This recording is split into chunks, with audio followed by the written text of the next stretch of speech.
Bismillahirrahmanirrahim. Assalamu alaikum. My name is Ali Raza and welcome to Pen Gravity. Dawn newspaper के editorials और opinions का analysis कर रहे थे with practice question and today is 16th of December 2023. So जी, क्या है आज के डॉन न्यूज़पेपर के अंदर ये देख लेते हैं पहले जी. 3 एडिटोरियल्स हैं और 4 ओपिनियंस हैं. तो आज टुडे मैं क्या करूंगा, जिस तरह हमारी प्रीवियस रूटीन हुआ करती थी उसके मुताबिक पहले 1, 2 और 3 ये 3 एडिटोरियल डिस्कस करूंगा, इनको एनालाइज करूंगा. Then we move forward and 4, 5, 6 और 7 इन 4 ओपिनियंस को भी डिस्कस किया जाएगा, एनालाइज किया जाएगा. एंड स्पेशली जो कॉम्पिटिटिव एग्जाम्स हैं जैसे CSS हो गया, PMS हो गया, या आपका जैसे कोई भी डिस्क्रिप्टिव एग्जाम होता है FIA का, असिस्टेंट डायरेक्टर का, तहसीलदार का, तो उसके पर्सपेक्टिव में हम करेंगे ताकि आपके पास जो है रेलिवेंट मटेरियल जो है वो आपके पास आए. And my focus should be on the आपके जो मेच्योरिटी है ना आइडियाज की वो हो जाए. सो जी, ये सारा कुछ हम करेंगे और उसके बाद PDF लिंक जो है न्यूज़पेपर का भी और इस चैनल का भी डिस्क्रिप्शन के अंदर अवेलेबल है, वहां से आप जो है डाउनलोड कर सकते हैं. यानी कि न्यूज़पेपर डाउनलोड कर सकते हैं, ये वाला लेक्चर डाउनलोड कर सकते हैं, PDF में है. व्हाट्सएप चैनल का लिंक भी डिस्क्रिप्शन में है, वहां से आप लोग ज्वाइन कर सकते हैं. और इसके अब 7 चैप्टर्स हम बना देंगे डिस्क्रिप्शन के अंदर. 3 चैप्टर्स होंगे आपके एडिटोरियल्स के और 4 होंगे ओपिनियन के. एनी क्वेश्चन, जो भी आपको क्वेश्चन हो, you can ask in comment section and being a part of our team. ये काम आप लोगों ने करना है, कमेंट्स करके आप लोगों ने जरूर बताना है कि कैसा रहा, आपको सीख रहे हैं, नहीं सीख रहे हैं तो एंजॉय कर रहे हैं. एंड शेयर करना है आप अपने ग्रुप्स में, that will be your responsibility. जो पुराने बच्चे हैं उनको इस स्लाइड का आइडिया है, ग्लोबल इश्यूज जो चल रहे हैं अब ये उनकी स्लाइड है जो रनिंग में है. जो नए बच्चे हैं वो इनको देख लें, ये इसलिए इसको येलो रखा हुआ है क्योंकि ये लेटेस्ट वन है, बाकी रिमेनिंग वही के वही है. तो आप लोगों ने ये स्लाइड पढ़ लेनी है. और ये वाली स्लाइड जो है ये आपके करंट इश्यूज के ऊपर है, जो नेशनल इश्यूज आपके चल रहे हैं करंट, तो ये उनके ऊपर है. तो ये स्लाइड भी आप लोगों ने पढ़ लेनी है, अगर जो नए स्टूडेंट्स हैं, जो प्रीवियस हैं उनको पता है. और जैसे ही कोई चीज अपडेट होगी we will update this slide as well. So जी, फर्स्ट हमारा जो एडिटोरियल्स है, पोल्स ऑन ट्रैक, यानी कि फाइनली जो इलेक्शंस है ना वो क्या कह रहा है कि अब ट्रैक पर आ गए हैं. तो कैसे कहता है वो जी, फर्स्ट आपका जो डॉन टुडे न्यूज़पेपर है उसके मेन पेज के ऊपर ही आ गया है इलेक्शन शेड्यूल्स, जो कि सुप्रीम कोर्ट की काविशों के बाद जो है फाइनली जो इलेक्शन कमीशन ऑफ पाकिस्तान ने जो है ये एक इशू कर दिया है शेड्यूल जो इलेक्शन का होगा कि किस दिन क्या किया जाएगा. तो इससे अब काफी हद तक ये आइडिया हो रहा है कि पाकिस्तान में इलेक्शंस हो जाएंगे. अच्छा जी, तो कहता क्या है अब जो ओपिनियन वाला एडिटोरियल वाला है वो अब ये दास्तान आपको सुनाता है कि होता किस तरह से है कि जो इलेक्शंस के बारे में जो सारा कुछ चल रहा था ना, डिले होना ये वो, तो उसका वो क्रक्स करके सारा डिस्कस करता है आज. तो क्या कहता है वो कहता है कि इलेक्शंस जो थे वो 8 फरवरी को होने थे. ये किसने ऐलान किया था? इलेक्शन कमीशन ऑफ पाकिस्तान ने. और उसके बाद इलेक्शन कमीशन ऑफ पाकिस्तान अपनी तैयारियां कर रहा था, उसने अपॉइंट कर दिया रिटर्निंग ऑफिसर्स को भी और डिस्ट्रिक्ट रिटर्निंग ऑफिसर को भी फ्रॉम ब्यूरोक्रेट्स के अंदर से, और उनकी ट्रेनिंग शुरू करवा दी. ठीक है, जब उसने ये काम किया तो जो PTI है उन्होंने ऑब्जेक्शन लगा दिया, उन्होंने पिटिशन जो है वो चैलेंज कर दी, यानी कि उसको चैलेंज कर दिया, पिटिशन कर दी लाहौर हाई कोर्ट के अंदर कि ये जो ब्यूरोक्रेट्स को लगा रहे हैं तो इसका मतलब ये है कि जो इलेक्शन है इनमें धांधली हो जाएगी, तो लिहाजा हम सेटिस्फाई नहीं है.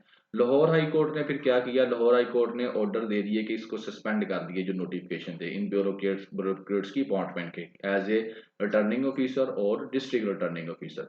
तो इलेक्शन कमीशन ऑफ पाकिस्तान ने फिर अपनी ट्रेनिंग रोक दी और उसके बाद इलेक्शन कमीशन ऑफ पाकिस्तान चला गया सुप्रीम कोर्ट के पास कि जनाब ये काम कर रहे हैं ये लोग, तो इस तरह फिर क्या हो जाएंगे, इलेक्शन फिर डिले हो जाएंगे. तो लिहाजा इस इशू को आप लोग देखें, अगर आप टाइमली इलेक्शन करवाना चाहते हैं तो ये जो PTI ने रिट कर दी है ना कि फजूल में, इसको आप देख लें, वरना फिर इलेक्शन जो है वो डिले हो सकते हैं. तो उसका रिजल्ट ये हमारे सामने आता है कि जो सुप्रीम कोर्ट ने जो मतलब कि ये इन्होंने इलेक्शन कमीशन ऑफ पाकिस्तान वाले गए हैं सुप्रीम कोर्ट के, तो उन्होंने जाकर वहां पर कर दी रेट कि जनाब इस तरह से होगा. तो अगर जो है ऊपर वाला काम नहीं होता, इलेक्शन हम लोग नहीं लगाते, उनको रिटेनिंग उनकी ट्रेनिंग नहीं कराते रिटर्निंग ऑफिसर्स की, डिस्ट्रिक्ट रिटर्निंग ऑफिसर्स की, तो फिर इलेक्शन जो है वो डिले हो जाएंगे. सो नो वन तो लिहाजा जो सुप्रीम कोर्ट ने आगे से कहा कि नहीं, हम किसी को भी ये जो है ना इजाजत नहीं देंगे कि वो डेमोक्रेसी को डीरेल करे मतलब कि पटरी से उतार दे। तो इलेक्शंस नहीं होंगे तो अल्टीमेटली जो आपकी डेमोक्रेसी है वो खत्म हो जाएगी, डिरेल हो जाएगी। तो सुप्रीम कोर्ट ने कहा कि हम ऐसा कभी भी नहीं करने देंगे। लिहाजा सुप्रीम कोर्ट ने क्या किया, इलेक्शन कमीशन ऑफ पाकिस्तान को कहा कि जनाब आप लोग जो है क्या करें, शेड्यूल जारी करें and that's finally it's issued. और इसके बाद ओपिनियन वाला एडिटोरियल वाला जो लिखता है वो कहता है कि यार 2018 में भी तो जब इलेक्शंस हुए थे तो पीटीआई जीत गई थी, लेकिन उस वक्त भी जो ब्यूरोक्रेट्स ये अपॉइंट किए गए थे ना, कोई जुडिशरी का बंदा तो अपॉइंट नहीं किया गया था, तो अब इनको क्यों ऐसे लग रहा है। और इसके बाद वो डिस्कस करता है कि इससे पहले भी जो इलेक्शन डिले की रीजन बताई जा रही थी कि सिक्योरिटी एक बड़ी बहुत रीजन बताई जा रही थी। वो क्या थी कि मुल्क के अंदर मुख्तलिफ जगह पे जो मिलिटेंट्स हैं वो अटैक कर रहे हैं, लिहाजा जो है इलेक्शंस ना करवाए जाएं। कोल्ड वेदर जो नॉर्थन एरियाज के अंदर मौसम है वो बड़ा ठंडा हो जाता है, आपको पता है फरवरी के अंदर। मौलाना फजलुर रहमान ने कहा कि इसके तो ये मुख्तलिफ रीजंस बताई जा रही थी कि जनाब इस वजह से क्या किया जाए, इलेक्शंस ना करवाए जाए। और ये रीजंस हमने अपने प्रीवियस एडिटोरियल्स के अंदर डिटेल में डिस्कस कर चुके हैं। तो ये अब ज़ाहिर है वो उसको सारे को समराइज करके उसने लिखता है। तो उसके बाद वो कहता है कि ठीक है ये रीजंस जो भी हैं, तो स्टेट की जो जिम्मेदारी है वो क्या है कि वो प्रोवाइड करे टेरर फ्री एटमोसफेयर, ताकि क्या होगा, टाइमली ट्रांसपेरेंट और फेयर इलेक्शंस हो सकें, ताकि डेमोक्रेसी क्या है मुल्क के अंदर स्ट्रांग हो सके। तो ये बेसिकली उस इस एडिटोरियल के अंदर वो आपको सारी जो भी पीछे वाली कहानी थी उसका क्रक्स करके आपको बताता है कि किस तरह से election commission of Pakistan, supreme court, Lahore high court, PTI और मुख्तलिफ दूसरी रीजंस बताकर इलेक्शंस को डिले किया जा रहा था, लेकिन फाइनली अब जो है इसको काफ़ी हद तक ये आइडिया हो रहा है कि इलेक्शंस हो जाएंगे टाइमली। तो ये रही आपकी करंट पाकिस्तान के अंदर पॉलिटिकल सिचुएशन। तो अब आपको काफ़ी हद तक बिल्कुल क्लैरिटी होगी कि where Pakistan is stand right now regarding his political situation. Now we move forward towards second editorial. Second editorials के अंदर वो कहता है हिडन ट्रायल्स, ये भी आपका पॉलिटिकल ट्रायल के ऊपर है, जुडिशरी के ऊपर आ जाएगा बेसिकली। हिडन ट्रायल्स के ऊपर वो कहता है साइफर केस यहाँ पर डिस्कस किया जाएगा, ठीक है ना। तो साइफर केस के ऊपर अगर आप लोगों से ही मेरा क्वेश्चन है कि आप लोग ही बताएं कि what is cipher case simply. जो भी पता है आसान सा है, कोई इतना मुश्किल नहीं है, but you have to know about it what is cipher case. तो ये बेसिकली मैं क्वेश्चन इसलिए लेता हूँ कि आप लोगों की थोड़ी सी भी अंडरस्टैंडिंग पैदा हो। आप लोग भी इससे क्या करेंगे, अल्टीमेटली आप गूगल पे सर्च करेंगे व्हाट इज साइफर केस, वहां पे आएगा, आप उसको पढ़ेंगे, पढ़ने के बाद उसको आप अपनी अल्फाज के अंदर एक कमेंट लिख देंगे। तो आपके दो काम हो जाएंगे, एक तो रीडिंग हो जाएगी और दूसरा आपकी राइटिंग भी हो जाएगी। थोड़ा सा आपको यानी कि वहां से पढ़ के एक आइडिया आया आपके ब्रेन के अंदर, और उस ब्रेन के बाद प्रोसेस करने के बाद थ्रू योर राइटिंग्स आपने वो आइडिया क्या कर दिया, एक्सप्लेन कर दिया। तो यही एक प्रैक्टिस चाहिए होती है बेसिकली। तो इसलिए मैं आपसे ये क्वेश्चन पूछता हूँ, अदरवाइज साइफर केस एक जुमले में मैं अभी आपको बता सकता हूँ, but I will not explain it, आप लोगों ने बताना है what is cipher case. Cipher का मतलब क्या होता है बेसिकली, साइफर कहते हैं सेक्रेट राइटिंग को, कोडेड मैसेजेस, क्रिप्टोग्राफी, ये तीनों के तीनों इसके मीनिंग्स हैं। जैसे आप कह सकते हैं कि कोड्स वर्ड्स के अंदर जो है कब जब कोई मैसेज डिलीवर किया जाता है तो उसको हम कहते हैं साइफर, ठीक है, उसको साइफर कहा जाता है। और साइफर केस क्या है, ये पीटीआई की जो लीडर थे इमरान खान, उनके ऊपर ये साइफर केस जो चल रहा है, तो इसकी जो प्रोसीडिंग्स की वो बात करता है। इसमें वो बात ये करता है कि पहले क्या था, इन कैमरा प्रोसीडिंग्स की वो बात करता है यहाँ पर, ठीक है ना। और अभी कहता है पहले क्या था, पहले ये था जब ये प्रोसीडिंग्स चल रही थी, ये ट्रायल चल रहा था, तो पहले क्या हो रहा था, पहले ये थे कि जो भी इनके फैमिली मेंबर्स थे ना, किसके, इमरान खान के और शाह महमूद कुरैशी जो आपके उस वक्त के फॉरेन मिनिस्टर के, दोनों के, वो उस प्रोसीडिंग्स को क्या कर लेते थे, अटेंड कर लेते थे। और इसके साथ साथ कुछ रिपोर्टर्स जो सिलेक्टेड थे उनको भी अलाउ था कि वो अंदर आ जाएं और कवर करें पूरे ट्रायल को, ठीक है ना। और अब जो प्रोसीडिंग्स हुई हैं उसके बाद क्या हुआ है कि अब जो है ना फैमिली मेंबर्स जो हैं वो प्रेजेंस तो होंगे, लेकिन उनको अलो तो किया जाएगा कि वो प्रेजेंस हों, बट मगर वो क्या कि उनको रोक दिया जाएगा डिस्कस डिस्कस करने से, discussing the proceedings in person और इन सोशल मीडिया। यानी कि वो अंदर जाएंगे, प्रोसीडिंग सुनेंगे, बाहर आ जाएंगे, लेकिन किसी भी मीडिया वाले बंदे के साथ वो कुछ भी शेयर नहीं करेंगे कि अंदर क्या हुआ है, ठीक है। सोशल मीडिया के ऊपर अपने जो जो भी अपना है बताए नहीं बताएंगे, यानी कि वो किसी को बताएंगे नहीं। तो ये यहाँ पर आप तब्दीली आ जाएगी ड्यू टू आप क्या है ये जो इन कैमरा प्रोसीडिंग्स का कहा गया उसके बाद, ठीक हो गया। आप जी आगे। और इसके ऊपर अब मीडिया के ऊपर क्या होगा, पहले जो था वो क्या किया जाता था कि अलो किया जाता था कि जो है वो अंदर जाएं रिपोर्टर्स, कुछ सिलेक्टेड रिपोर्टर्स, और वो उस ट्रायल को चेकआउट करते थे, वहां से खबर लेते थे। लेकिन अब कोई भी प्रिंट मीडिया वाला है, इलेक्ट्रॉनिक मीडिया वाला है या सोशल मीडिया वाला, उसको अलो ही नहीं किया गया कि वो डिस्कस ही नहीं कर सकता। लेकिन अब अभी भी वो अगर डिस्कस करता है तो फिर उसको सजा दी जाएगी अंडर ऑफिशियल सेक्रेट एक्ट्स के। और ये केस भी जो साइफर चल रहा है ये वो भी कहाँ पे चल रहा है, under official secret acts. Official secret acts के अंदर ये केस चल रहा है, तो इसी के तहत उन बंदों को सजा भी दी जाएगी। उसका सेक्शन 14 एक्ट, इसी एक्ट का जो सेक्शन 14 है वो ये कहता है कि exclusion of public for proceedings, के पब्लिक को इन प्रोसीडिंग्स के जो वहां पे केस के अंदर क्या हो रहा है क्या नहीं हो रहा उससे क्या किया जाए, एक्सक्लूड कर दिया जाए, उनको उसके अंदर शामिल ना किया जाए, तो इसको लगाया गया है। अब इस पहले इससे क्या था कि इस्लामाबाद हाई कोर्ट ने जो कहा था कि ये जो ट्रायल हो रहा है ना इलीगल है, जो जेल के अंदर ट्रायल हो रहा है, तो उस वक्त हमने ये एडिटोरियल भी किया था स्क्वायर वन वाला कि दोबारा से अब जीरो पे आ गई है सारी की सारी जो हेयरिंग्स हुई थी। तो उससे क्या लगा था कि कुछ बेहतरी आएगी, जस्टिस की कोई होप थी। जब ये इस्लामाबाद हाई कोर्ट ने थोड़े दिन पहले ये कहा था तो उससे उम्मीद हुई थी कि अब जो है इनको इंसाफ मिल जाएगा पीटीआई वालों को। लेकिन अब जो फ्रेश डेवलपमेंट हुई है उसके बाद दोबारा से एक नाउम्मीदी सी पैदा हो गई है। अब वो एडिटोरियल वाला कहता है कि परमिशन देनी चाहिए, दी जानी चाहिए पब्लिक को भी, मीडिया को भी, कि वो ऑब्जर्व करें कि जो प्रोग्रेस हो रही है इस इम्पोर्टेंट केस के अंदर उसके ऊपर वो बात करने जाए, उनको आज़ादी दी जाए इस चीज़ की। क्योंकि वो कहता है कि justice can be seen as well, सिर्फ इंसाफ होना नहीं चाहिए बल्कि इंसाफ को होता हुआ देखना भी चाहिए।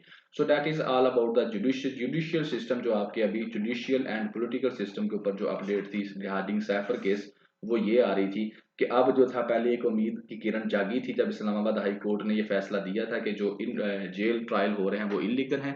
लेकिन अब जो दोबारा से इन कैमरा प्रोसीडिंग्स के बारे में जो पिटीशन की गई थी उसके बारे बाद अब जो है दोबारा से कुछ तब्दीलियां आ गई हैं। और उन तब्दीलियों में सबसे बड़ी बात यह है कि पब्लिक के अंदर ये मामला डिस्कस नहीं किया जाएगा। कोई सोशल मीडिया वाला, कोई प्रिंट मीडिया वाला, कोई इलेक्ट्रॉनिक मीडिया वाला या उनके फैमिली मेम्बर्स, कोई भी बंदा किसी किस्म की बात भी इस केस के ऊपर जो है बाहर नहीं करेगा।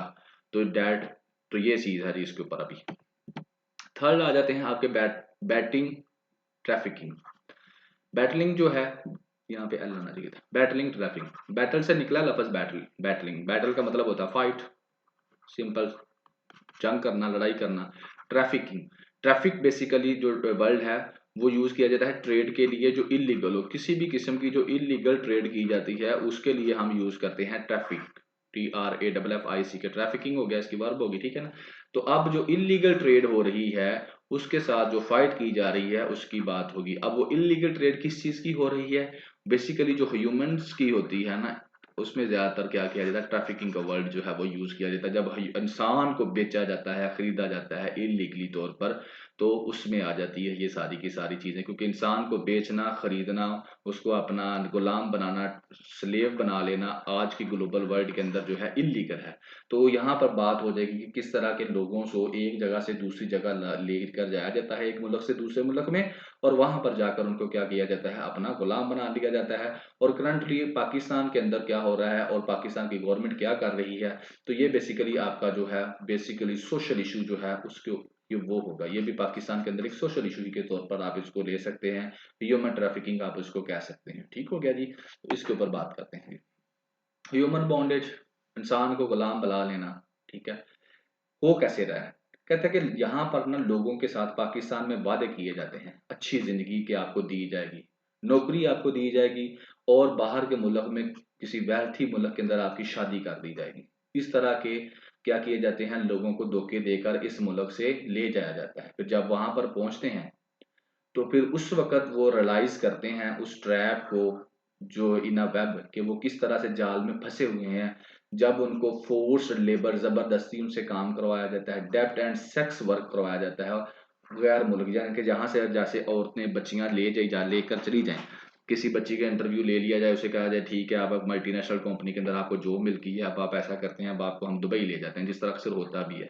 और वहाँ पर आप उनको नौकरी का झांसा देकर ले जाएं और वहाँ पर जाकर आप उनसे इस तरह के सेक्स वर्क जैसा काम, यानी कि जो गैर जिन इस तरह के फजूलियात काम है वो आप लोग उनसे करवाएं ज़बरदस्ती, फौरन ज़मीन पर लेकर जाकर। तो ये क्या हो रहा है कि लोगों को पहले झांसा दिया जाता है अच्छी नौकरी का, अच्छी जगह पर उनकी शादी करने का। तो अक्सर आपने देखा है यहाँ से लोग जो है शादी कर लेते हैं लड़कियों के साथ, गरीब घरों की लड़कियों के साथ, और उनको बाहर के मुल्क ले जाते हैं अमीर लोग, तो वहाँ पर जाकर उनको बेच देते हैं, ठीक है, या उनसे इस तरह के फजूल काम करवाते हैं। तो ये बेसिकली किस कैटेगरी में आ जाता है, ह्यूमन बॉन्डेज की कैटेगरी के अंदर आ जाता है। और फिर वो कहता है कि ये वाला जो काम है ये बड़ा है पाकिस्तान के अंदर, क्यों, क्योंकि इन्फ्लेशन बढ़ गई है, महंगाई बढ़ गई है, लोगों की कुव्वत खरीद बढ़ गई है, पॉवर्टी बढ़ गई है, जॉबलेसनेस हो गई है पाकिस्तान के अंदर। तो इन दो चीज़ों की वजह से जो लोग थे उनके झांसे में ज़्यादा आ रहे हैं। अब कहता है कि ये काम क्यों इतना स्ट्रॉन्ग क्यों होता है, क्यों मजबूत क्यों है, क्योंकि करप्शन है कहता है, और एब्सेंस वो है इंस्टीट्यूशनल स्क्रूटनी की, कि जो अदारे हैं जैसे एफआईए वगैरह है, या जिनको जिनको स्क्रूटनी करनी चाहिए कि ये बंदा जो है ये जा रहा है यहाँ से वीजा लगवा कर, किसके साथ जा रहा है, क्यों जा रहा है, वहाँ कहाँ पे जा रहा है, क्या रीजन क्या है। क्योंकि जब भी आप एम्बेसी इंटरव्यू देने जाते हैं तो that there is a valid reason, you have a valid reason, वो पूछते हैं आपसे वाई, क्यों आप आ रहे हैं हमारे मुल्क में। कोई टूरिस्ट के हिसाब से जाता है, कोई एजुकेशन के पर्पज से जाता है, तो आपको एक वैलिड रीजन देनी पड़ती है। तो उसको ही बेसिकली स्क्रूटनी कहा जाता है। तो पाकिस्तान में जो है ना ऐसा कोई नहीं है, ठीक है जो जहां जा रहा है जाओ, 25 करोड़ हो, कोई खत्म नहीं होने वाले, तो इतना ज्यादा वो गौर भी नहीं करते। तो उससे क्या होता है कि ये लोग जो है, या अगर वो गौर करें भी तो करप्शन वगैरह का मामला है, उस वजह से क्या है कि ज्यादातर पाकिस्तानी के ऊपर गौर ही नहीं किया जाता कि कौन कहाँ जा रहा है। तो फिर ये लोग जो हैं, फिर ये इन लोगों का जो जो स्मगलर्स हैं या इनका जो है टारगेट जो है वो अच्छे तरीके से अपना अचीव कर लेते हैं।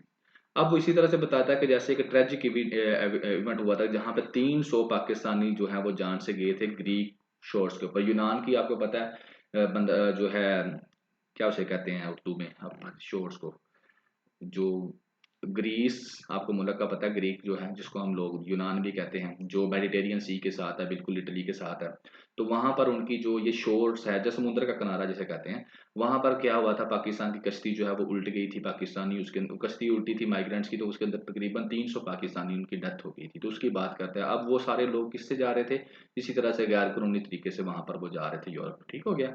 तो कहता है ये भी एक बड़ा ट्रेजिक इंसिडेंट था। अब उसके बाद क्या है कि अब जो है पाकिस्तान में एफआईए ने एक लॉन्च की है national trafficking in person hotline. Hotline जो है उन्होंने लोगों ने एक अब शुरू किया पाकिस्तान के अंदर थर्सडे वाले दिन। तो इससे क्या होगा कि अब आसानी हो जाएगी, कोई भी जो कंप्लेन है वो इजीली लॉन्च की जा सकेगी कि ह्यूमन ट्रैफिकिंग की।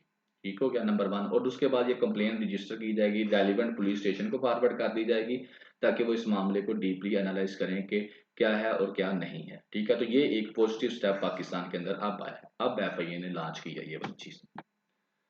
लेकिन कहता है कम्प्लेक्सिटीज अभी भी हैं बहुत ज्यादा, जैसे कि जो पुलिस फोर्स है उनके रवैये की बात करता है कि वो इग्नोरेंट हैं और इनसेंसिटिव हैं। ठीक है ना, अगर कोई उनके पास आता है इस तरह का इशू लेकर तो वो बिल्कुल इग्नोरेंट रहते हैं, इनसेंसिटिव उनका बिहेवियर होता है, और रिफ्यूज कर देते हैं कंप्लेन को रिकॉर्ड करने में। तो ये जो है कहता है कि एक ये अभी भी कम्प्लेक्स चीजें हैं। और इसमें कहता है कि जो फर्स्ट स्टेप है वो क्या है, इस फॉल्ट को रेटिफाई करना है। अब वो फॉल्ट क्या है कि पहले आपको डीप अंडरस्टैंडिंग चाहिए इस क्राइसिस के बारे में। ये जो क्राइसिस है ह्यूमन ट्रैफिकिंग का, बहुत ज्यादा लोगों को तो इसका आइडिया ही नहीं है, जो ट्रैफिकिंग जो हो रही है, तो उसको अंडरस्टैंडिंग उसके बारे में चाहिए। और उसके साथ साथ कहता है कि अलॉन्ग साइड कंसल्टेशन होनी चाहिए between provincial and federal security operators. इन दोनों के दरमियान क्या होनी चाहिए, कंसल्टेशन जो होनी चाहिए, किस तरह से वो क्या करें, ह्यूमन ट्रैफिकिंग को क्या कर सके, कर्ब कर सके। इसके अलावा वो कहता है कि जो विक्टिम है उसके ओरिएंटेड सर्विसेज भी होनी चाहिए। यानी कि क्या है कि जो बंदों को ये पकड़ कर ले जाते हैं वहां पे लेबर करवाते हैं, और जो जो भी करवाते हैं उनसे, तो ज़ाहिर है उनके ऊपर फिजिकली मेंटली उनके ऊपर नेगेटिव असरात होते हैं ना। तो उनको क्या किया जाए, सपोर्ट किया जाए by mental health and rehabilitation programme से। उन विक्टिम्स को जब अगर अब उनको आप लेकर आते हैं तो उनको फिर इस तरह की सपोर्ट दी जाए। और उसके बाद फाइनली वो कहता है कि इम्पावर किया जाए जो आपकी लॉ इन्फोर्समेंट वाले हैं।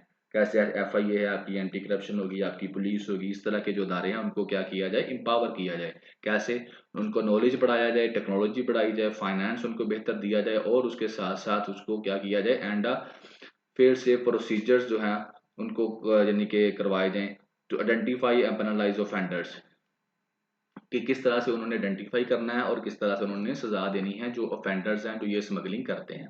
और लास्टली वो कहता है जो सिक्योरिटी सर्विसेज है ना, उनको क्या किया जाए, मस्ट हैव क्लैरिटी होनी चाहिए about dealing with the elite.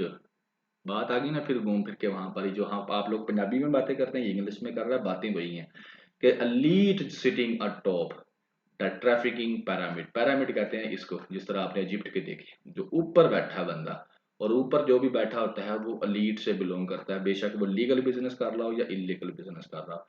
तो कहता है यहाँ पर जो लास्टली आपकी जो सिक्योरिटी सर्विसेज है ना, आपको उनको क्लैरिटी देनी है, उनको क्लैरिटी होनी चाहिए किस तरह से हमने डील करना है। जो ये ऊपर बैठा हुआ है लीड क्लास का बंदा, जो सिटिंग करता है टॉप के ऊपर, और इस ट्रैफिकिंग जो सारी स्मगलिंग इंसानों को बेच रहा है, खरीद रहा है, तो इसको क्या करना चाहिए, इसको के बारे में आपकी सिक्योरिटी सर्विसेज को स्ट्रांग होना चाहिए, इनको आपको क्लैरिटी देनी चाहिए।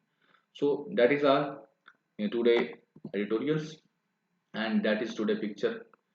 ये जी आपका वो रिमाइंडर है आपके लिए कि आपको पता है ये अब एपीएस के बारे में कि APS still waiting for justice, और ये हमारा जस्टिस है और हमारे ये वो वाले बच्चे हैं जिनको आपको पता है कि दिसंबर 16 वाले दिन क्या किया गया था 2014 को। हमारे तकरीबन 150 पाकिस्तानी बच्चे जो हमारे यहाँ उनको शहीद कर दिए, इनके टोटल 150 थे, ठीक है ना, जिंदगी जो आर्मी पब्लिक स्कूल के अंदर जिनकी डेथ हुई थी।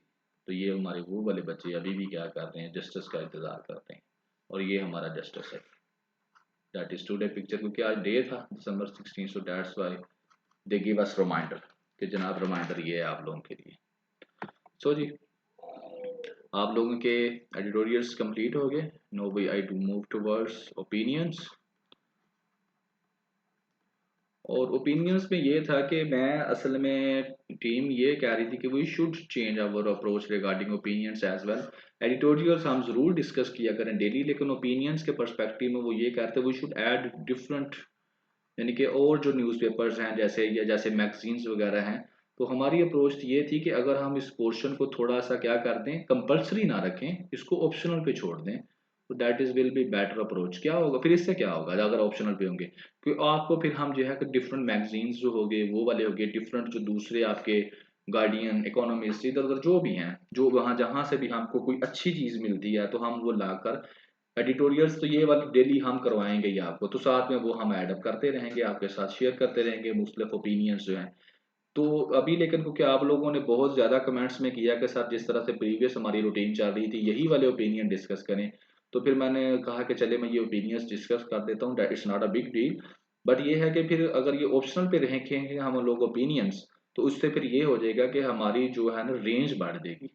हम जो है फिर कभी डॉन का कर लिया, ठीक है ना, और कभी किसी और न्यूज़पेपर का कर लिया, कभी किसी मैगजीन का कर लिया, तो वो फिर क्या हो जाएगी, थोड़ा सा हमारा जो एरिया है ना वो बढ़ जाएगा। लेकिन अगर हम सिर्फ डॉन के ओपिनियंस, अगर आप लोग कहते हैं कि डेली डॉन के ओपिनियंस ही हों, तो फिर उससे क्या होगा कि फिर ये हमारा एरिया एक्सपैंड नहीं कर सकेंगे हम लोग, फिर ज़ाहिर हम लोग वही टाइम जो है जो यहाँ पर सर्व कर देंगे इन ओपिनियंस के ऊपर, तो दूसरे ओपिनियंस या दूसरे मैगजीन्स को कवर करना डिफिकल्ट हो जाएगा।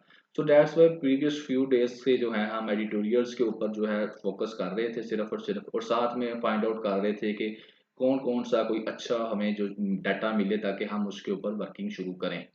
तो अल्हम्दुलिल्लाह उसके ऊपर भी हम सक्सेसफुल रहे, काफ़ी नई चीज़ें हम लोगों ने फाइंड आउट की हैं मुख्तलिफ डिमेंशंस के अंदर। तो लेकिन फिर आप लोगों के वो जो कमेंट्स थे हम लोगों ने पढ़ते ज़रूर हैं, हाँ रिप्लाई आजकल थोड़ा सा लेट हो रहा था ड्यू टू सम रीजंस, मसरूफियात ऐसी थी, लेकिन ये है कि आज के बाद वो भी आपकी क्लैरिटी होती जाएगी, साथ साथ कमेंट्स को हम रिप्लाई देंगे।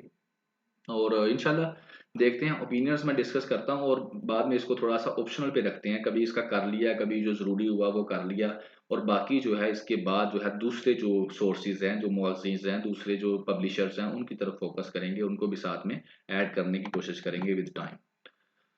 सो जी that is our first opinion, the road to disaster.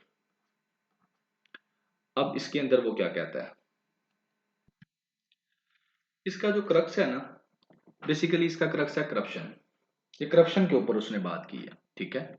तो मैं सीधा जाता हूँ करप्शन क्या जो है, जो मैंने स्लाइड तैयार की है, और वहीं से आपको सीधा सीधा इसको एक ही दफा में एक्सप्लेन कर देता हूँ। वो कहता है जी करप्शन, अब करप्शन की बात वो कैसे करता है, वो कहता है कि ट्रांसपेरेंसी इंटरनेशनल, आपको पता है एक एजेंसी है जो करप्शन के ऊपर जो है उसकी रिपोर्ट आती है, तो उसके अंदर जो पाकिस्तान नेशनल करप्शन परसेप्शन सर्वे 2023 आया है ना, उसके अंदर जो टॉप 10 उन्होंने डिपार्टमेंट्स पाकिस्तान के बताए हैं ना जो करप्शन में इन्वॉल्व हैं, वो हैं ये वाले। नंबर 1 पे है पुलिस, नंबर 2 पे है जुडिशरी, उसके बाद education, health, local government, land revenue administration, customs, excise and income tax, ये 10 डिपार्टमेंट्स हैं। अब जो है पहले नंबर पे आ गया पुलिस और दूसरे नंबर पे आ गया जुडिशरी, यहां तक हो गया। अब जो राइटर है ना यहाँ पर, वो है जनाब Ali farmer IGP, inspector general of Punjab, inspector general of police, retired है, आईजी पंजाब जिसे हम लोग कहते हैं बेसिकली, ठीक है ना। तो वो रिटायर्ड है, फॉर्मर आईजीपी हैं, ठीक है ना। अब वो क्या कहते हैं, वो ये कहते हैं कि ठीक है आप ये सही कह रहे हैं कि पुलिस और जुडिशरी जो है वो करप्ट है, यस करप्ट है, ठीक है मान लिया, बट फिर वो आगे कहता है कि नहीं जनाब ठीक है ये तो करप्ट हैं, लेकिन इनको कहता है करप्ट किसने किया है। करप्ट इस कहता है इन इन दो बॉडीज को, पुलिस को, जुडिशरी को, कहता है ये दो डिपार्टमेंट्स हैं, दो दो बॉडीज हैं, इनको हम लोग करप्ट कह रहे हैं, ठीक हो गया, ये भी रिपोर्ट भी कह रही है, तो कहता है मैं भी मान लेता हूँ कि ठीक है ये करप्ट है, मगर इनको करप्ट किसने किया है? कहता है इनको करप्ट किया पावरफुल एलीट ने, ठीक है। और उसकी फिर वो एग्जांपल्स देता है आगे, पॉलिटिशियंस की, जर्नल्स की, जजेस की। तो कहते हैं ये वाले जो बंदे हैं ना, बेसिकली ये क्या करते हैं, ये जो है ये करते क्या है, ये इन डिपार्टमेंट्स को कंट्रोल करना चाहते हैं, ठीक है, क्योंकि यही डिपार्टमेंट्स लॉ एनफोर्समेंट वाले हैं ना। तो ये इन लोगों की क्या है, अपनी पर्सनल इंटरेस्ट के लिए क्या करते हैं, ये इन डिपार्टमेंट्स के अंदर वो वाले काम जिनमें बेहतरी होने से, यानी कि ये डिपार्टमेंट्स अच्छे तरीके से वर्कआउट कर सकें, वो पहली बात तो ये होने नहीं देते। दूसरी बात ये है कि जब ये लोग चाहते भी नहीं है कि ये डिपार्टमेंट सही हो सके, और उसमें क्या है कि इनके अपने इंटरेस्ट हैं। अपने इंटरेस्ट क्यों हैं कि पॉलिटिशियंस हो गए, लीड क्लास जो होगी, ये पावरफुल लीड में कौन आता है, पॉलिटिशियंस हो गए, ये बड़ा करप्शन करते हैं। जब सियासत के दिन आते हैं, जनरल्स हो गए ये बड़ी करते हैं, जजेस हो गए ये खुद भी बड़ी करते हैं। तो ये जब इनको स्ट्रॉन्ग कर देंगे तो इनकी करप्शन जो है वो फिर क्या हो सकेगी, काउंटर हो जाएगी। तो ये बेसिकली वो कहना चाहता है। आगे जी, आगे मैंने इसको वैसे लगा दिया है, लेकिन जो क्रक्स था ना वो मैंने आपको बता दिया सारे का सारा। और वही बात है, जैसे वो कहता है पुलिस और जुडिशरी जो है अमंग द टॉप है। ट्रांसपेरेंसी इंटरनेशनल की रिपोर्ट आती है, पाकिस्तान नेशनल करप्शन परसेप्शन सर्वे 2023 के अंदर टॉप 10 सेक्टर्स मैंने आपको बता दिए। जिसने लिखा है वो फॉर्मर पुलिस ऑफिसर है, ठीक है। और वो क्या कहता है कि ठीक है, क्वाइट राइट, ये बिल्कुल सही है। लेकिन वो कहता है इसकी वजह क्या है करप्शन की, वो है पावरफुल एलीट। ठीक हो गया जी। और वो आगे जाकर जो बेसिक बातें यहाँ पे मैं करूंगा, दो तीन ही करूंगा, ठीक है ना। और वो क्या है जो करंट, वो कहता है कि जो है ना, political successive political and military regimes have indulged in corruption practices। जो पॉलिटिकल और मिलिट्री regimes है ना, वो क्या है, करप्शन में है, करप्ट है, यानी करप्शन में इन्वॉल्व होते हैं। ठीक हो गया। और इसकी वजह से है कि क्या है कि ये जो मिलिट्री वाले हैं या पॉलिटिशियंस हैं, तो ये इनकी जो इनको मोरल और एथिक्स वैल्यू को भी ये इस नहीं रखते इस तरह की कि ये यानी कि क्या करें, करप्शन ना करें। लेकिन ये लोग क्या करते हैं, जनरल्स हों, जजेस हों, ये करप्शन करते हैं, ये अपनी स्क्रूटनी नहीं चाहते, इंटरनल अकाउंटेबिलिटी भी नहीं चाहते, और ऐसा मैकेनिज्म भी नहीं चाहते जो इनकी अकाउंटेबिलिटी करे।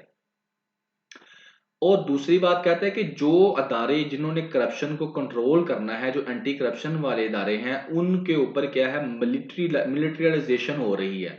कि उन अदारों को क्या किया जा रहा है, मिलिट्री खुद ही अपने कंट्रोल में करती जा रही है आस्ता आस्ता। जैसे नैब है, थोड़े दिनों पहले मैंने आपको बताया था, नैब जो है वो क्या हो गई है, उनके कंट्रोल में आ गई है। किसके, आर्मी के कंट्रोल में। FIA होगी, फेडरल इन्वेस्टिगेशन एजेंसी होगी, एंटी करप्शन एस्टेब्लिशमेंट होगी, और इसके अलावा जो पुलिस के कमांडर्स हैं वो होंगे।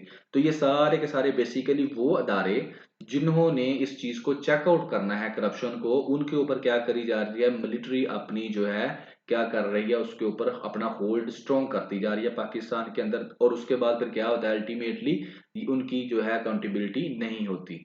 किनकी अकाउंटेबिलिटी नहीं होती, जो आपके मिलिट्री वाले हैं। और कहता है कुछ जो है एक्सेप्शनल पुलिस ऑफिसर्स ऐसे हैं जो करप्शन नहीं करते, और जो करप्शन नहीं करते उनको वो क्या कहता है कि उनको बिल्कुल जो फील्ड ड्यूटीज नहीं दी जाती, उनको क्या कर दिया जाता है, साइड पर कर दिया जाता है। और आगे वो पॉलिटिशियंस की बात करता है।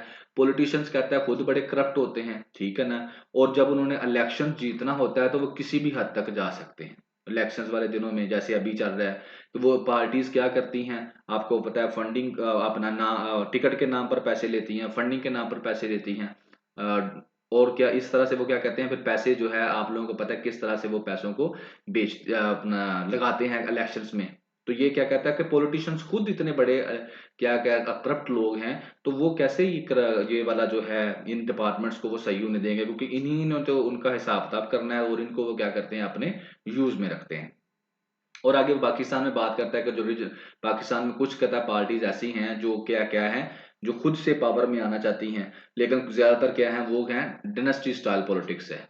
यानी कि बाप से दादा, दादे से पोता, आगे उसको मिलती जाती है, इस तरह से यानी कि है।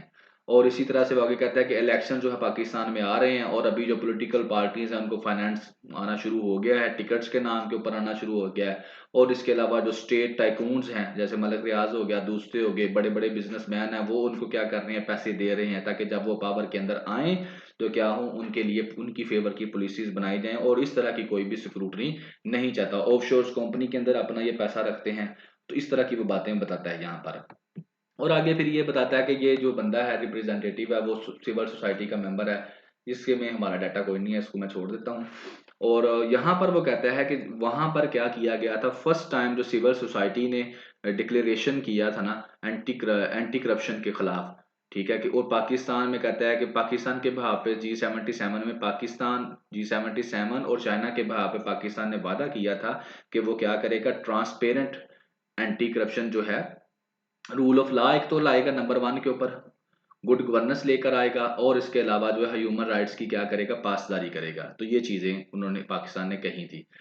अब आगे आ जाता है कि यहाँ पर हो किस किस तरह से रही है करप्शन। बस ये वाला ही एक पैरा है इसके अंदर जो बहुत ही स्ट्रॉन्ग है, ये आप लोगों ने देख लेना है। अब वो पैरा क्या है, abuse of authority, transparency in beneficial ownership, political finance, victims of corruption, rules based system, asset recovery, whistle blower protection, और सबसे बड़ी बात कि militarisation of anti corruption measures. Army जो है किस तरह से मिलिटराइजेशन कर रही है एंटी करप्शन मेजर्स की, कैसे टॉर्चर कर रही है, फोर्स डिसअपीयरेंस, जबरदस्ती लोगों को गायब कर देते हैं, एक्स्ट्रा जुडिशियल किलिंग हो जाती है लोगों की, पॉलिटिकल इंजीनियरिंग की जाती है, पाकिस्तान में इलेक्शन जीता जाता है, civil space being captured by the arm forces in the area of criminal justice and governance were highlighted as the key issue of global south. और ये सिर्फ पाकिस्तान में नहीं, ग्लोबल साउथ के जितने भी कंट्रीज हैं वहां सब के अंदर यही काम हो रहा है।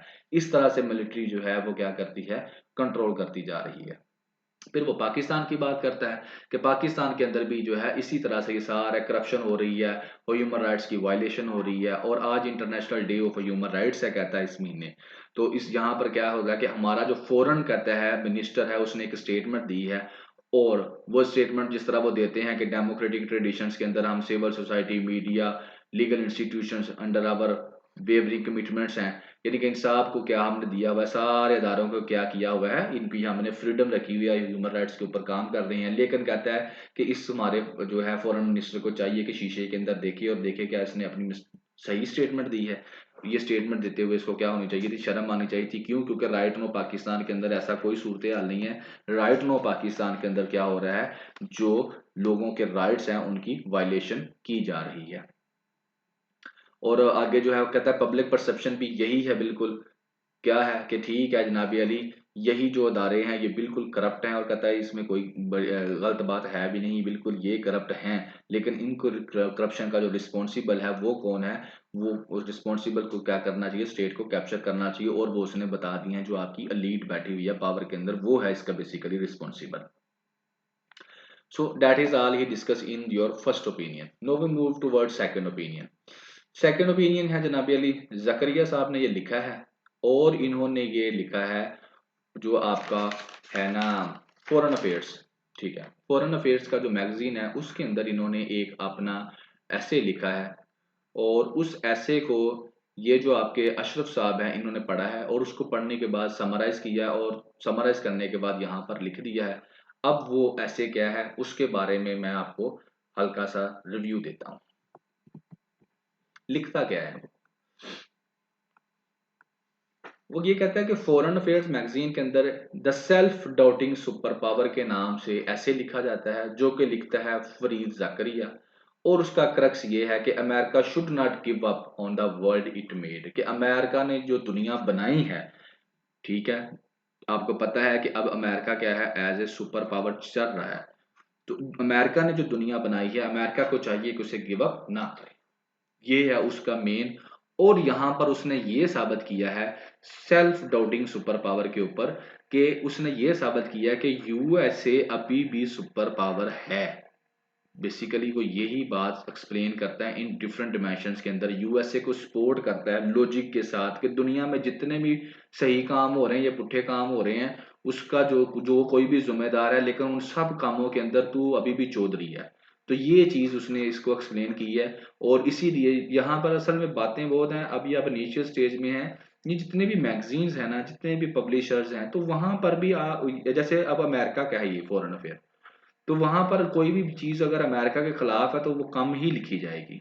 ये भी आप लोग ज़हन में रखा करें। तो ये चीजें वो बताता है। फिर वो डिफरेंट इश्यूज को लेकर बताता है कि किस तरह से ये वाला इशू था, ये वाला इशू था, और उस इशू के अंदर क्या है, अमेरिका ही की सोच थी। अमेरिका बेसिकली उसने यही कहा कि अमेरिका को कहा कि जनाब तूने जो वर्ल्ड बनाई है ना, उसको तूने गिव अप नहीं करना चाहिए। क्यों? क्योंकि तू अभी भी सुपर पावर है, तुझे इसके ऊपर डाउट, सेल्फ डाउट नहीं करना चाहिए कि मैं सुपर पावर नहीं हूँ, बेशक जो मर्जी है। और उसके ऊपर फिर उसने अपना एनालाइज किया है। हालांकि दूसरे लोगों ने बड़ा कुछ कहा, लेकिन अभी भी वो इसी चीज के ऊपर ही स्टैंड आउट करता है। तो मैं यहाँ पर इसको डिस्कस करता हूँ। अब वो कहता है किस तरह से वो इसको जो है वो कहता है। पहली बात तो वो बात करता है इस ऐसे के अंदर मिस्टेक की, कि बेशक जितनी मर्जी मिस्टेक कर ले अमेरिका, और इसने की भी हैं, लेकिन जो है उन मिस्टेक्स के ऊपर जो है अमेरिका जो है उसको क्या किया जा सकता है, हम क्रिमिनल नहीं कह सकते।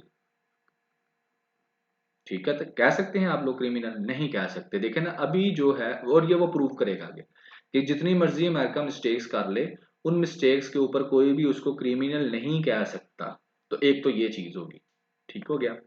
सेकंड वो आगे बात करता है कि पूरी दुनिया के अंदर जो फॉरेन पॉलिसी है, फॉरेन पॉलिसी के अंदर जितनी भी मिस्टेक हुई हैं, पूरी दुनिया के अंदर जितनी भी जंगें लगी हैं, जो मर्जी हुआ है, तो उसका वो क्या कहता है कि अमेरिका जितनी मर्जी मिस्टेक कर ले, उसको कभी भी कोई भी क्रिमिनल नहीं कहेगा। बेशक वो मुस्लिम वर्ल्ड हो, बेशक वो रशिया हो, चाइना हो, जो मर्जी हो। ठीक है ना? और कहेंगे भी तो हम लोग प्रूव ही नहीं उसको होने देते। तो लिहाजा क्यों? क्योंकि अमेरिका एक सुपर पावर है। और इसको फिर वो आगे जाकर एक्सप्लेन किस तरह से करता है, वो इनको एक्सप्लेन करता है through China, Russia, Ukraine crisis, Gaza war और पाकिस्तान के ऊपर। अच्छा जी, पहले आ जाते हैं चाइना की बात करते हैं। Unipolar world. अब ये यूनिपोलर क्या है कि दुनिया में एक ही चौधर है, ऐसे चौधरी है, इसको हम कहते हैं यूनिपोलर वर्ल्ड। और ये जब जो यूएसएसआर है, जब वो डिसॉल्व हो जाता है, तो उसके बाद जो है अमेरिका यूनिपोलर वर्ल्ड मान जाता है। लेकिन अब छोटे छोटे चौधरी और भी उगना शुरू हो गए हैं। चाइना, रशिया, दोबारा से इंडिया। अब हम लोग पढ़ते हैं जी अब मल्टीपोलर वर्ल्ड बन गई है। लेकिन वो अभी भी इस चीज के ऊपर नहीं मान रहा। जकरिया साहब अभी भी कहते हैं नहीं, तेरा कोई नहीं मुकाबला कर सकता, तू अभी भी क्या है, तू क्या है, तू तू ही चौधरी है, तू ही जो है सारा कुछ है। क्यों? फिर वो एग्जांपल्स देता है आगे, क्यों कहता है कि जैसे कि इकोनॉमी के अंदर, फाइनेंशियली, मिलिट्री के अंदर, टेक्नोलॉजी के अंदर, एनर्जी के अंदर, इनोवेशन के अंदर, इन्वेस्टमेंट के अंदर, इमिग्रेशन के अंदर, अमेरिका जो ग्राफ है वो क्या है, हाई है। लिहाजा अमेरिका अभी भी यूनिपोलर वर्ल्ड में स्टैंड आउट कर रहा है। और यहां पर चाइना के अंदर ही तैवान क्राइसिस के ऊपर वो बात करता है।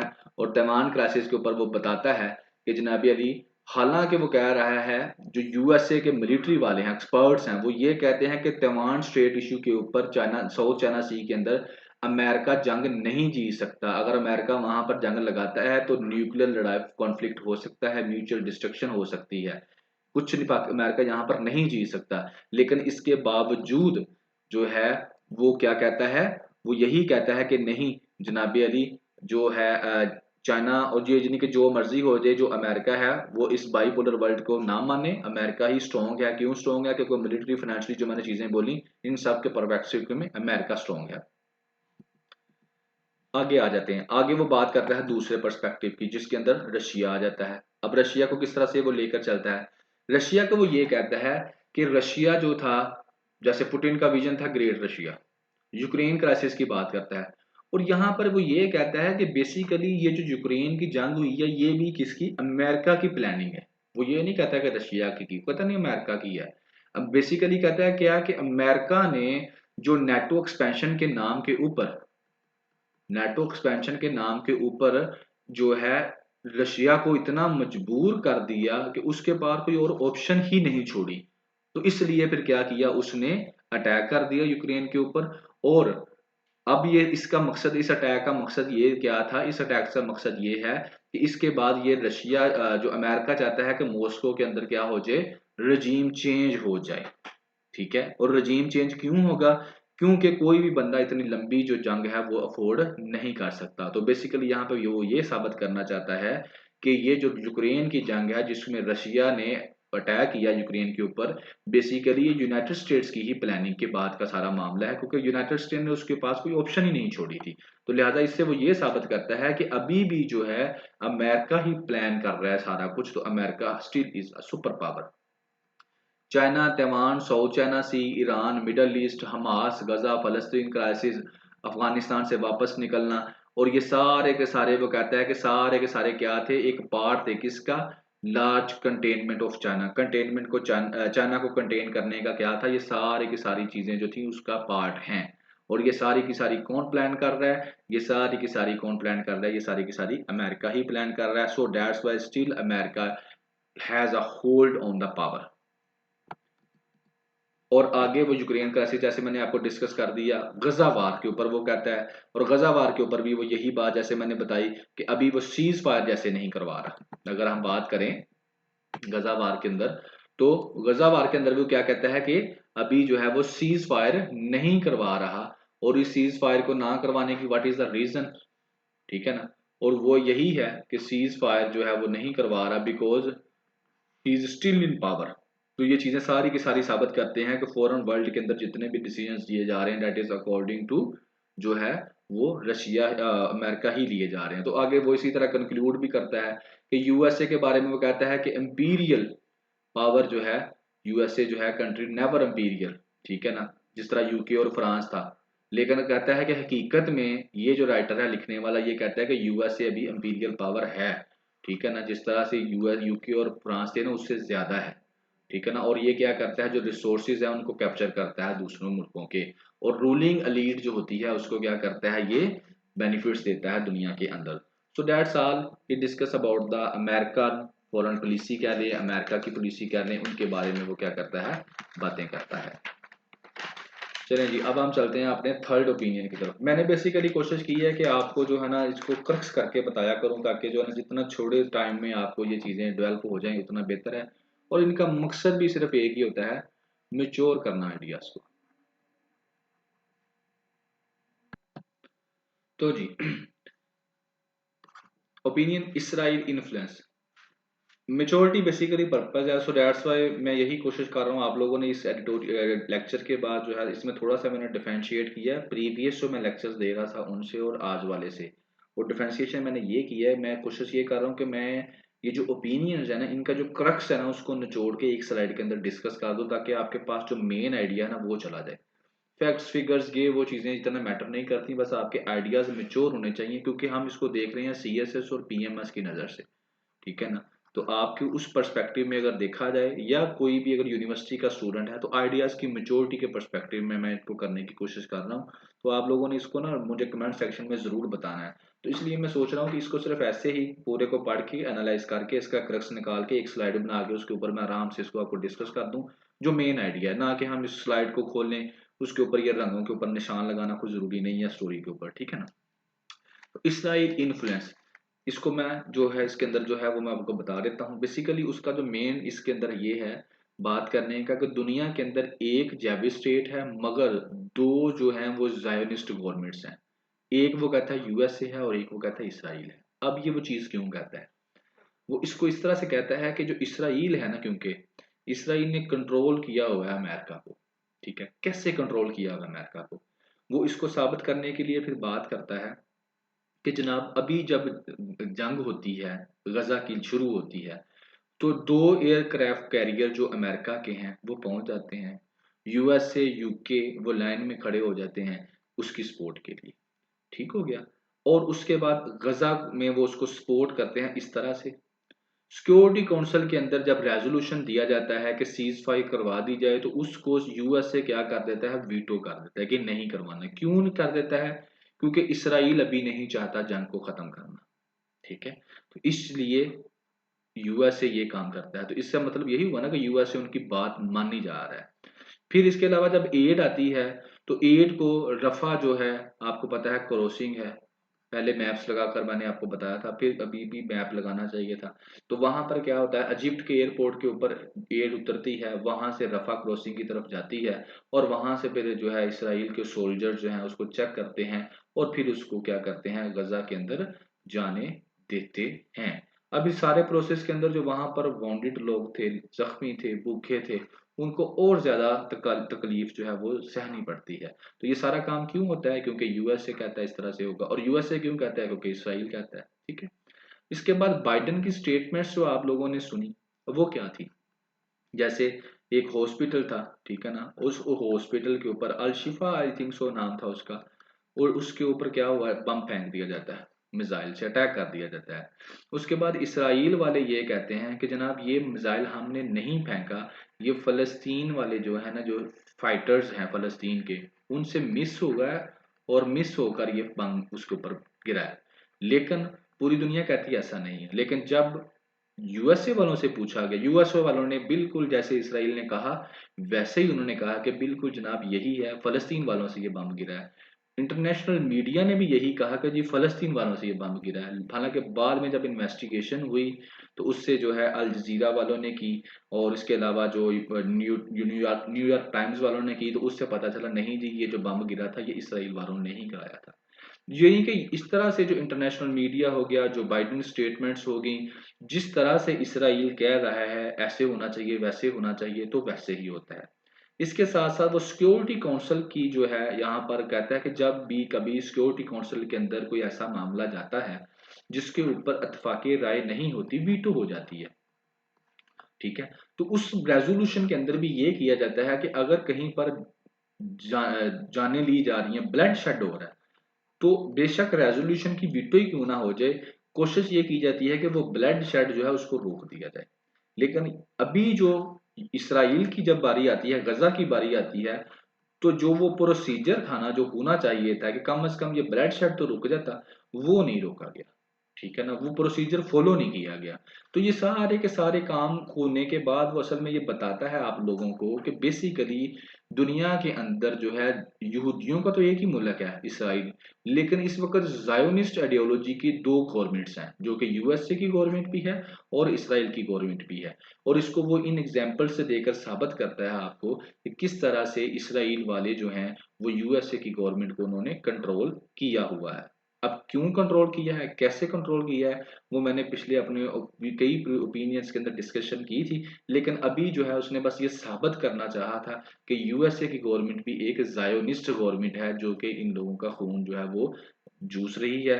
और यहाँ पर एक स्टेटमेंट मैं जरूर लिखूंगा, जिससे बेशक टाइम एक मिनट लग जाए, वो वहां यहाँ पर एंड पर वो ये वाली स्टेटमेंट है, ये वाली, ये पढ़ के चले सुना देता हूँ। वो कहता है कि every time we do something you tell me American will do this and will do this. ये अब कौन कह रहा है, ये जो है ना इसराइल का जो कह रहा है, प्राइम मिनिस्टर जो है Ariel Sharon, the prime minister, जब उसने फॉरेन जो मिनिस्टर था ना उसके साथ किसी चीज के ऊपर बात हो रही थी, और ये 2011 की बात है, तो वो गुस्से में आ गया और फाइनली उसने उस फॉरेन मिनिस्टर अपने को क्या कहता है, वो कहता है कि every time we do something you tell me American will do this and will do that. American ये कर देंगे, वो कर देंगे। और फिर वो आगे कहता है I want to tell you, मैं तुमको बताना चाहता हूँ, समथिंग वेरी क्लियर, कोई चीज बड़ी ही क्लियर करके, don't worry about American pressure on Israel. इस चीज के बारे में तुम परेशान ना हो कि अमेरिकन इसराइल के ऊपर प्रेशर डालेंगे। वी द जेविश पीपल, हम यहूदी लोग, कंट्रोल अमेरिका, हमने अमेरिका को कंट्रोल किया हुआ है, and the American know it, और अमेरिकन ये चीज जानते हैं। और उसके बाद कहता है कि ये जो न्यूज है ना, बात ये ब्रॉडकास्ट की गई बाय कुल यरसफ, जो कि एक इसराइल का रेडियो स्टेशन था, वहां पर ये ब्रॉडकास्ट भी होगी। यानी कि ये 2011 की बात है, जब प्राइम मिनिस्टर कह रहा है अपने फॉरेन मिनिस्टर को गुस्से में आकर, या तो उनकी फिक्र ना कर, वो हमारे कंट्रोल में है, और वो ये जानते भी हैं कि हम उनके कंट्रोल में हैं। अब ये कैसे कंट्रोल में है, ये एक अलग डिस्कशन है। प्रीवियस कुछ आर्टिकल्स के अंदर मैंने इसको थोड़ा थोड़ा जैसे जैसे मैं अपने से कम बात करता हूँ, कोशिश करता हूँ जो ओपिनियंस के एडिटोरियल्स के अंदर है वही बातें करूँ, क्योंकि अपने से करूंगा तो बहुत लंबी बातें चली जाएंगी। तो उनके लिए हम कुछ और तरीकाकार निकालेंगे लंबी बातें करने के लिए। तो आगे चलते हैं जी। ये रहा जी इस ओपिनियन के अंदर, वो आपको बस ये समझाना चाह रहा था, ये आइडिया कन्वे करना चाह रहा था कि ये जितने भी काम हुए हैं ना, इन कामों से बिल्कुल क्लियर है कि जो अमेरिका की गवर्नमेंट है that is under Israel government. ठीक हो गया जी। आगे जो है वो है आवर ओवन सेनाई। बड़ा ही इसके अंदर सीधी सी बात, बेशक जो भी बातें की हैं इसको मैंने ये एक स्लाइड बना दी है इसकी। अब इसमें जो क्लियर कट बातें हैं वो मैं आपको बता देता हूँ। अब वो क्या कहता है, अब होता है क्या कि इंडियन एक जर्नलिस्ट है, वो क्वेश्चन करता है। ठीक है, वहां पर जैसे यहाँ पर मीटिंग्स होती हैं मुख्तलिफ किस्म की, प्राइम मिनिस्टर की, किसी भी तरह की, तो वो वहां से वो क्वेश्चन करते हैं ना, तो वो क्वेश्चन करता है बेसिकली। अब वो क्वेश्चन क्या करता है, वो कहता है ये जो फॉरेन किलिंग आप लोगों ने शुरू की है, जैसे हरदीप निजार जो कनाडा कनाडा का रेजिडेंस था, आपको पता है हरदीप निजार जो कनाडा में रहता था, और वहां पर जो है जो रा ने उसका क्या कर दिया, मर्डर कर दिया। और उसके पास आप बात आपको पता है जो कनेडियन प्राइम मिनिस्टर था जस्टिन ट्रूडो, उसने इस चीज को हाईलाइट भी किया। G20 जो समिट हुई थी उसके अंदर जो दिल्ली में हुई है वहां पर भी उसने ये डिस्कशन की। और उसके बाद जब वो थोड़ी सी चीजें क्लैरिटी के साथ होगी उसने अपने पार्लियामेंट के अंदर भी ये चीज डिस्कस की। और उसके बाद काफी जो इंडिया और कनाडा के दरमियान ताल्लुकात भी खराब हुए। इनके जो हैं ये वाले क्या इनको कहते हैं, फॉरेन जो वाले होते हैं, कभी कभी जेन से निकल जाते हैं, फॉरेन एम्बेसी में जो आगे फॉरेन डेलीगेशन होते हैं, फॉरेन ऑफिसर्स होते हैं, उन सबको इन्होंने भी डिप्लोमेट्स डिप्लोमेट्स को जो क्या कर दिया, एक दूसरे को निकाल दिया, उन्होंने इन्होंने निकाल दिए, इन्होंने उनके निकाल दिए। इसके बाद जो वीजा सर्विस थी वो सस्पेंड कर दी। और अभी अमेरिका के अंदर थोड़े दिन पहले जो एक बंदा था उसको गिरफ्तार किया गया, जिस जो कि इस पूरे प्लॉट के अंदर पूरा प्लानिंग करने के अंदर इन्वॉल्व था, तो उसको भी पकड़ा गया। तो ये सारी चीजें जो हुई, तो कहता है कि इसके ऊपर उसने क्वेश्चन बेसिकली किया कि ये जो खालिस्तान को लेकर ज़ाहिर है इसका मर्डर किया गया था, तो उसने कहा कि ये जो फॉरेन किलिंग है जनाब, जो जो फॉरेन लोगों के ऊपर आप लोग जाके उनके राइट्स की वायलेशन करते हैं, तो क्या ये ठीक है, किस तरह से इसको आप लोग लेते हैं। तो इसका सादा सा उसने कहा क्वेश्चन का जो है वो इसी के ऊपर डिस्कशन करता है। वो कहता है ये जो क्वेश्चन है इसको अगर आप नेशनल लेवल के ऊपर ले लें, स्टेट लेवल के ऊपर ले लें, तो स्टेट लेवल के ऊपर लॉ बने हुए हैं, आप किसी को जाकर मार नहीं सकते, उसका ट्रायल होगा, उसको फिर उसको सजा दी जाएगी। तो कहता है इसी तरह इंटरनेशनल लॉ के अंदर भी जब स्टेट्स आपस में मिलती हैं तो यही लॉ बने हुए हैं कि आप किसी दूसरे मुल्क में जाकर किसी दूसरे बंदे को मर्डर नहीं कर सकते, तो लिहाजा ये काम आप नहीं कर सकते थे, ये आपने गलत किया। फिर इसी को वो लिंक कर देता है इसराइल के अंदर, गजा के अंदर। तो कहता है लेकिन दुनिया में इसकी वायलेशन हो रही है, किस तरह से कि इसराइल वाले जो हैं उनके प्राइम मिनिस्टर जो हैं इसराइल वाले हैं, गजा के अंदर क्या कर रहे हैं, फलस्तीनियों का मर्डर कर रहे हैं, और इन सारे लॉज की वो क्या कर रहे हैं, वायलेशन कर रहे हैं। ठीक है, और फिर इसी को वो कनेक्ट करता है पाकिस्तान के साथ, और फिर वो पाकिस्तान को कहता है कि अपने इंटरनल मैटर्स के अंदर आप लोग देखें कि पाकिस्तान इंटरनली कितना वीक होता जा रहा है। क्यों?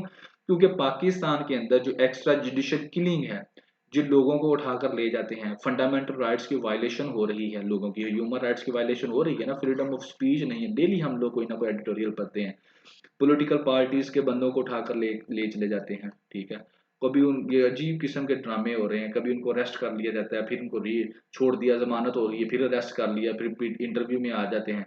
तो ये सारी बातों के ऊपर वो फोकस करके कहता है कि पाकिस्तान को भी फोकस करना चाहिए कि तुम इंटरनेशनल लॉ की तो छोड़ो, तुम तो अपने नेशनल लॉज की वायलेशन कर रहे हो। तो आप लोग भी क्या करें, इस चीज के ऊपर फोकस करें पाकिस्तानियों, ताकि क्या हो सके, जो पाकिस्तान है वो जो हम लोग पढ़ते हैं ना, शाद बाद मंजिल मुराद, तो वही पाकिस्तान रहे, इसका कुछ और ही ना बन जाए। So that's all he want to discuss, जो ओपिनियन वाला जो है वो क्या देना चाहता था, मैसेज देना चाहता था इसके अंदर। सो जी, अब आप लोगों ने ये मुझे ओपिनियन स्टाइल जो है इसके बारे में बताना है कि अगर मैं ओपिनियन को पढ़ के उसको एनालाइज करके उसकी एक अच्छी सी स्लाइड बना के उसके अंदर आपको जो है आइडिया कन्वे कर दूं, तो उससे ये हो जाएगा कि आप ये आइडिया अपने वर्ड्स के अंदर 2-4 मिनट में अच्छे तरीके से कंप्रीहेंड करने के बाद लिख सकेंगे। और I think so that is, इसमें क्या होगा कि मैं देखो कि मेरा ये सीरीज शुरू करने का मकसद था मेच्योरिटी ऑफ आइडियाज, आपके आइडियाज को मेच्योर किया जाए। हाँ, इसको ऑब्जेक्टिव पर्सपेक्टिव में देखना और चीज़ों की तरफ से देखना, तो वो तो फिर लंबी डिबेट हो जाती है ना उसमें, तो मैं अगर एक ओपिनियन को डिस्कस करूं तो बेशक उसी पे पूरा घंटा लग जाए। तो मेरी कोशिश ये है कि मैं इसमें से आइडिया निकाल के बस आपको दे दूं, ताकि आपके पास अगर आइडिया पहले से है तो वो और पॉलिश हो जाए, अगर वो गलत है तो वो सही हो जाए। ठीक है ना, तो ये मकसद है, तो लिहाजा आपने इसके ऊपर कमेंट्स करके ज़रूर बताना है। And thank you very much, have a good day, Allah.